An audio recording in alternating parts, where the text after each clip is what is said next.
अस्सलाम वालेकुम एवरीवन। तो अगला टॉपिक जो हम स्टार्ट करने लगे वो है टाइफाइड और पैराटाइफाइड फीवर। ये बात आपने जहन में रखनी कि इसी फीवर को इंटेरिक फीवर भी कहते हैं, क्योंकि अक्सर औकात बच्चों को इतनी सिंपल सी बात होती है लेकिन टेंशन स्ट्रेस में भूल ही जाता है कि इंटेरिक फीवर क्या होता है। तो इंटेरिक फीवर टाइफाइड पैराटाइफाइड होता है। फिर दूसरी गलती वो ये करते हैं कि उससे पूछे कि इंटेरिक फीवर क्या होता है तो कहते हैं टाइफाइड फीवर। वो फिर एग्जामिनर को बिला वजह गुस्सा आता है, कुछ तो होते भी खास तौर पर फ्रस्ट्रेट करने वाले हैं, तो उसमें आपने बताना होता है कि भाई enteric fever stand for typhoid and paratyphoid both, दोनों के लिए होता है। जो आपका ये दोनों बैक्टीरिया अगर हम इसकी बात करें तो आपको पता है कि टाइफाइड भी आपका जो एंटेरिक फीवर है ये साल्मोनेला टाइफी की वजह से होता है, और साल्मोनेला टाइफी की जो दूसरी टाइप ऑफ साल्मोनेला पैराटाइफी है।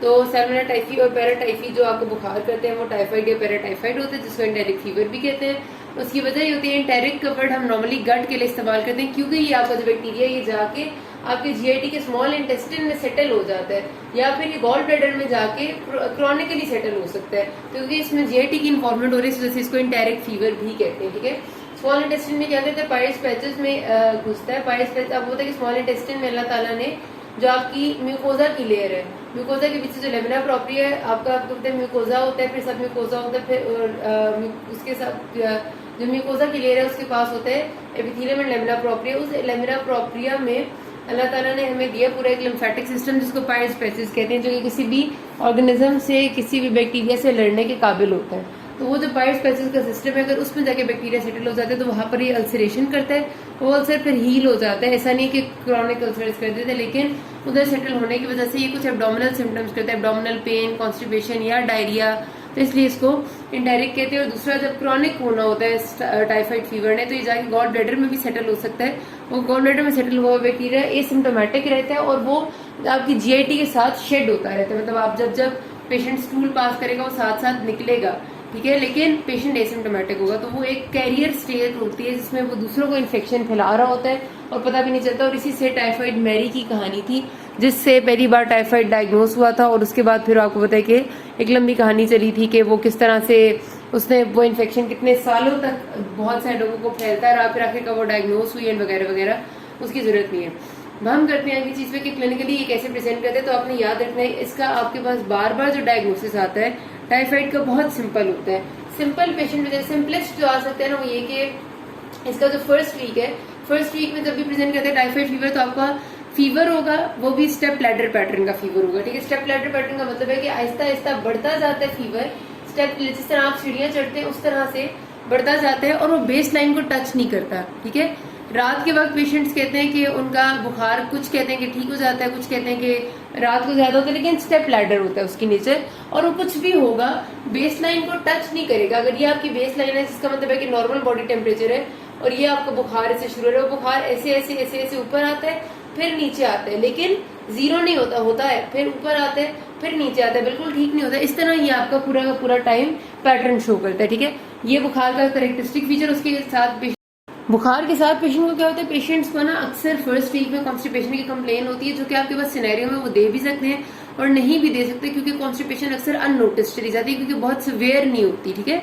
तो ये आपको अक्सर सिनेरियो में नहीं होती, बहुत कम कभी कभार देंगे लेकिन होती है कंप्लेन। ठीक है, तो फर्स्ट वीक में स्टेप लैडर पैटर्न का फीवर है, हेडेक है, माइल्जियाज हैं, बॉडी एक्स हैं और उसके साथ पेशेंट को कॉन्स्टिपेशन है। ठीक है, ये फर्स्ट वीक के फीचर्स होते हैं। अब जब फर्स्ट वीक का आखिर होता है ना, अब पेशेंट को साथ डायरिया वॉमिटिंग शुरू हो जाता है, क्योंकि कॉन्स्टिपेशन जब हुई थी तब वो इस वजह से थी क्योंकि एक्यूट इन्फ्लेमेशन हुई थी पायरिस पैचेस की, जिसने वहां पर रास्ता तंग कर दिया था आपके स्मॉल इंटेस्टाइन में, तो कॉन्स्टिपेशन हो रही थी। अब जब एक्यूट इन्फ्लेमेशन के बाद वहां पर अल्सरेशन शुरू हो जाती है तो अब आपकी एब्जॉर्प्शन जो स्मॉल इंटेस्टाइन में होती है वो खत्म हो जाती है और डायरिया हो जाता है। तो डायरिया होगा और वॉमिटिंग होगी फर्स्ट वीक के एंड पे पेशेंट को। उसके साथ जो अगली चीज होती है वो ये कि उसके एब्डोमेन पे रोज स्पॉट्स बन जाते हैं, यानी अगर हाथों पे जो व्हाइट कलर के फेयर कलर के लोग होते हैं उनके पेट पे छोटे छोटे सुर्ख दाने नहीं सुर्ख रंग के ना रेड कलर के ऐसे आपको स्पॉट्स से नजर आते हैं, उन्हें रोज स्पॉट्स कहते हैं, जो दबाने पे ब्लांच कर जाएंगे। या फिर ये होगा या फिर एक डिफ्यूज सी रैश होगी उनके फ्रंट ऑफ एब्डोमेन पे भी और बैक पे भी। उसके साथ उनकी स्प्लीन इनलार्ज होती जाएगी अगर वो जल्दी ट्रीट नहीं होंगे। एंड स्प्लीन इनलार्जमेंट इंडिकेट करती है कि कोई एक्टिव इन्फेक्शन चल रहा है। ठीक है, तो स्प्लीन में गली मिलेगी और एब्डोमेन डिस्टेंड होने के साथ साथ टेंडर भी होगा, उसको हाथ लगाने पे दर्द होगा। ये सारे होते हैं फर्स्ट वीकेंड पे। और अगर पेशेंट अनट्रीटेड रहता है यहाँ पर भी तो सेकंड वीकेंड पे तो उसकी न्यूरोलॉजिकल कॉम्प्लिकेशन मतलब उसकी हालत इतनी खराब हो जाती है, वो डिहाइड्रेटेड ही इतना हो जाता है कि वो कंफ्यूज स्टेट में चला जाता है और आहिस्ता आहिस्ता वो कॉमा में चला जाता है और फिर डेथ हो जाती है। ठीक है, तो ये आपके टाइफाइड के फीचर्स होते हैं। पैराटाइफाइड जो इन्फेक्शन होता है उसके भी फीचर्स ऑलमोस्ट इतने ही होते हैं, सिर्फ ये कि उसका अचानक ग्रेजुअल के बजाय बहुत एब्रप्ट ऑनसेट होता है, ठीक है, और इसकी ज्यादा कॉम्प्लिकेशंस होती है पैराटाइफाइड की। अच्छा, अब आपने ये तो फीचर याद रखने, अब आपको सिनेरियो किस तरह से आते हैं। सिनेरियो के आने की बहुत सारी तरह है, लेकिन जो एक जनरल बात होगी, सबसे सिंपल सिनेरियो ये होता है कि patient presented you with history of fever, high grade fever which is not touching the base line for the last 2 to 3 days, या वो कह देंगे रिमिटेंट फीवर या हाई ग्रेड या स्टेप लैडर या not touching the base line along with severe headache, myalgias and diarrhoea, and ये कहेंगे fever वगैरह की हिस्ट्री वो बताते हैं। सिंपलेस्ट जो सिनेरियो होता है कि 1 हफ्ते से या 10 दिन से या 1 हफ्ता नॉर्मली, और डायरिया वॉमिटिंग की 2-3 दिन से है, ठीक है, 2-3 दिन से डायरिया वॉमिटिंग भी हो गया शुरू। उसके साथ आपने जब चेक किया तो पेशेंट का आपको मिला है व्हाइट सेल काउंट में ल्यूकोपीनिया। व्हाइट सेल काउंट हमेशा इसमें डिक्रीज हो जाता है, आपको पता है नॉर्मली बैक्टीरियल इन्फेक्शन में व्हाइट सेल्स इंक्रीज होते हैं, यहाँ पे डिक्रीज होगा, ल्यूकोपीनिया होगा। आपको मिला ल्यूकोपीनिया मिला है, व्हाइट सेल काउंट कम है, लेकिन कभी कभार आपका वो ये भी कह सकते हैं कि व्हाइट सेल काउंट ज्यादा हुआ है, दिस इज नॉर्मल, मतलब, और नॉर्मल भी हो सकता है, कोई ऐसी बात नहीं है कि डेफिनेट है, मतलब ये मैं बता रही हूँ कि हो सकता है। जो जाहिर है जो हमेशा होंगे वो फीवर, डायरिया, वॉमिटिंग वगैरह ये जरूर होंगे, ल्यूकोपीनिया कैन और कैन नॉट भी है।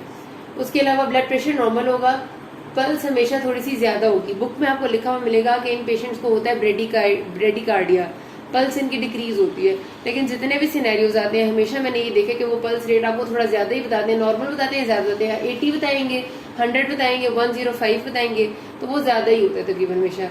बीपी ठीक होता है या थोड़ा सा लो हो जाता है। उसके साथ वो आपको कहते हैं व्हाइट सेल काउंट ये हो गए, वो आपको बता देते हैं कि अल्कोहल ड्रिंक की हिस्ट्री नहीं है, हर्पीस की हिस्ट्री नहीं है।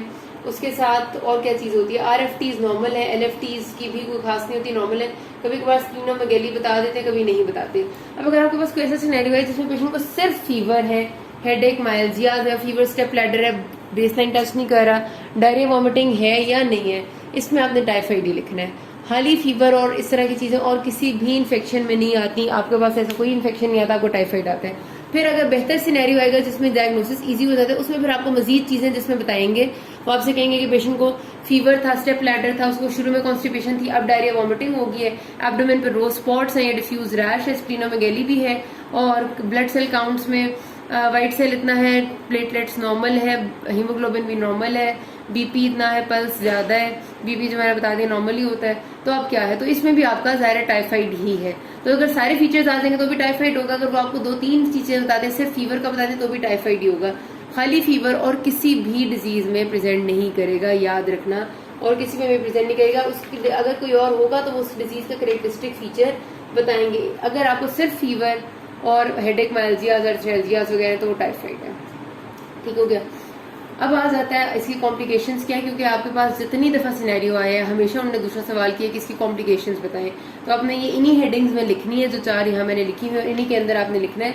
सबसे पहले इसकी कॉम्प्लिकेशन होती है बावल में, क्योंकि आपको पता है मैंने बताया स्मॉल इंटेस्टाइन के पाइल्स पैचेस को इन्वॉल्व किया होता है इसने, तो अगर इसको अनट्रीटेड छोड़ेंगे तो आहिस्ता आहिस्ता अल्सर इतना गहरा हो जाएगा कि परफोरेट कर सकते हैं। तो पहली चीज होती है इसकी परफोरेशन, जो बावल में कर देता है। दूसरा ये कर सकते हैं बावल में हेमरेज, अगर कोई मेजर वेन या आर्टरी रोड हो जाएगी तो हेमरेज हो जाएगा। सेप्टिक फोकाई का मतलब है कहाँ कहाँ पर जाके सेप्सिस मतलब ब्लड स्ट्रीम में फैला हुआ किस किस जगह पे सेप्टिक फोकाई अपने छोड़ देगा, तो बोन और जॉइंट्स में एक तो होंगे, क्योंकि जब ये ब्लड के साथ वहां जाएगा तो उधर सेप्टिक फोकाई छोड़ेगा। गॉल ब्लैडर में कोलिसिस्टाइटिस कर देता है, और मेनिंजीज में मेनिंजाइटिस कर देता है, ठीक है, टाइफाइड। उसके बाद टॉक्सिक सिम्टम्स इसके कहाँ पर आएंगे, जो टॉक्सिक फिनोमेना है वो इसका हार्ट में और आपका जाएगा किडनीज में। मायोकार्डाइटिस करेगा हार्ट के मसल्स में, एंड नेफ्राइटिस करेगा किडनीज में, ठीक है, जो टॉक्सिन रिलीज करेगा। और क्रॉनिक कैरिस तब होता है जब ये गॉल ब्लैडर में जाके सेटल हो जाता है और शेड होता रहता है। ये 4 हेडिंग्स के साथ आपने यही कॉम्प्लिकेशंस लिखनी है एज इट इज, और कुछ नहीं लिखना है, दिस इज इम्पोर्टेंट, याद रखना है। इन्वेस्टिगेशंस क्या कराते हैं जी इसको रीड कर देखने के लिए, ब्लड सीपी आप कराते हैं, तो ब्लड सीपी में you find leukopenia, white cell count normally decrease मिलता है। याद रखना ये बुक कहती है कि ल्यूकोपीनिया मिलता है और आपने लिखना भी ल्यूकोपीनिया है, लेकिन एक बार जहन में रखना कि सिनेरियो में आ सकता है ऐसा कि वो आपको नॉर्मल ल्यूकोसाइट काउंट दें या फिर आपको थोड़ा सा ज्यादा दें, क्योंकि आपको पता है सिनेरियो कई बार बनाने वाले भी गौर नहीं कर रहे होते कि क्या डिजीज है, वो एक जनरल डिजीज के हिसाब से बना देते हैं। लेकिन जो बुक कहती है डेविडसन खासतौर पे आपने लिखना वही है, ब्लड सीपी में ल्यूकोपीनिया ही मिलता है, ठीक है। ब्लड कल्चर आप कराते हैं डायग्नोसिस करने के लिए, लेकिन ब्लड कल्चर को आपको बार बार मल्टीपल कल्चर्स कराने होते हैं और टाइम लेते हैं, इस वजह से आप इसको इतना वो नहीं कहते कि 100% है।